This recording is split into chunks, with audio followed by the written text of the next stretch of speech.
Women4Resources is an international charity linking women in Wales with women in Africa, and it's about empowering women and girls. If you empower a woman and girl, you can change the family, you can change the community, and you actually can change society. We're always very aware of equality issues, diversity issues, and where women are coming from, and often the incredible barriers they're trying to overcome. I think I face quite a few challenges. There's the issue of thinking that, women can't just stand on their own. I've always had an ambition to have my own business, to give something back to people, but mostly to show women that you don't have to come from a certain background to be able to do something. Whatever limitations you have, if you're focused and you work hard, you can do whatever you want. The best thing the Women4Resources have done is to have the grant to help the women in Kenya to be able to borrow money and start up their own business, because a lot of people in rural areas, they don't have any income, so they might have an idea to start a business but they don't have a place where they can get money.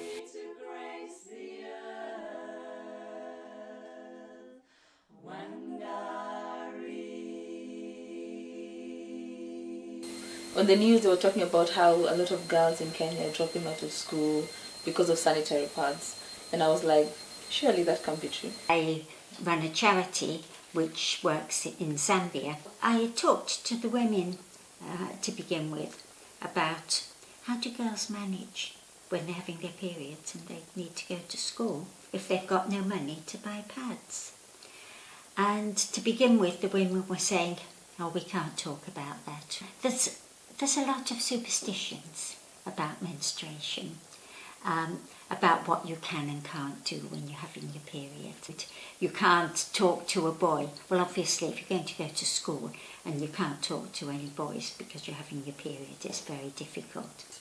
So we started a project called Sanitary Dignity, looking into how we can distribute pads to the schools in Vihiga, and to look into if we can start teaching the women to make the sanitary pads themselves. So instead of providing the normal pads, we use reusable pads. So in Wales, there are some people who can't afford sanitary products, and this is going to have a huge effect on every part of your life. Like whether you're a school child or an adult with a job, then it's going to stop you from going to school or your job and seeing your friends.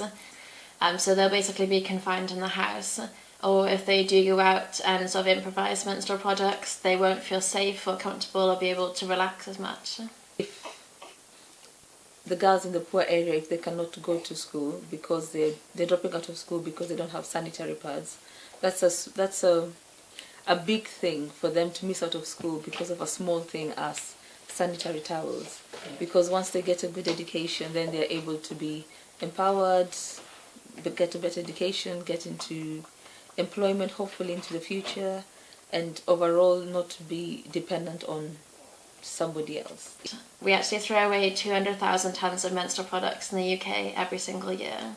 So a lot of people don't realise how much plastic there is in menstrual products. Like one pad has an average of 4 plastic bags in it. So that's like 4 plastic bags we're chucking away every few hours, basically, for an average person. In a lot of developing countries, the woman is going to be responsible for collecting the water, collecting the firewood, maybe disposing of waste.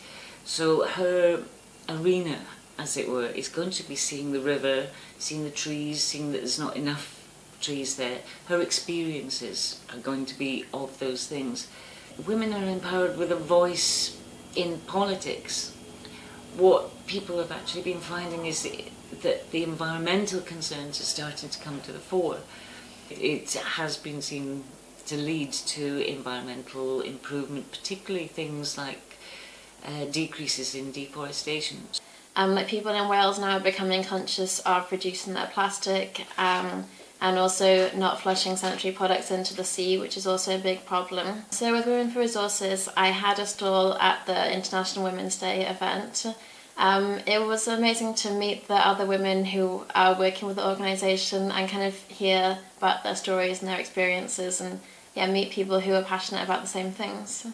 Yeah, I like the idea that the trustees are people from different backgrounds. So you have people from Kenya, people from Wales, and also we have all different age groups and different experience. Women4Resources really focuses on empowering women to be independent, to support themselves, and particularly also to support each other. To support each other to be better women in the community and to empower our community.